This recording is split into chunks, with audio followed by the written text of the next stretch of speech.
मुस्लिम बांधवाच्या या दर्ग्याची भेट घेतल्याशिवाय तुकोबांची पालखी आजही पंढरपूरकडे रवाना होत नाही। ही काही आजकालची गोष्ट नाही, तर या परंपरेला 300 पेक्षा जास्त वर्षाचा इतिहास आहे। देहूतून तुकोबांच्या पालखीचे प्रस्थान झाल्यानंतर पहिला मानाचा विसावा हा अनगडशाह बाबांच्या दर्ग्यावर घेतला जातो। अनगडशाह बाबा हे नेमके कोण होते आणि त्यांचा तुकोबांशी काय संबंध होता हे जाणून घेणं प्रत्येक मराठी माणसासाठी खूप महत्वाचं आहे। त्या काळी तुकोबांचा लौकिक ऐकून अनगडशाह बाबा पुण्याहून देहू गावी आले होते। दोघांमधील भक्ती, श्रद्धा आणि महाराजांच्या दानशूरपणामुळे पुढे त्यांच्यात गुरु शिष्याचे आध्यात्मिक नाते तयार झाले। देहूमध्ये ज्या ठिकाणी अनगडशाह राहत असत तिथेच आजही पालखी थांबते आणि या दर्ग्याच्या पूजेचा मान आजही हिंदू कुटुंबाकडे आहे। अनगडशाह बाबा वारकरी संप्रदायातील विचारांनी प्रभावित होते अशी मान्यता आहे।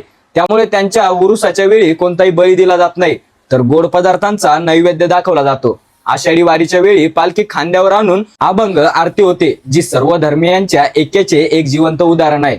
तुम्हाला ही परंपरा कशी वाटली कमेंट्स मध्ये नक्कीच सांगा आणि अशाच माहितीसाठी पेजला फॉलो करायला विसरू नका।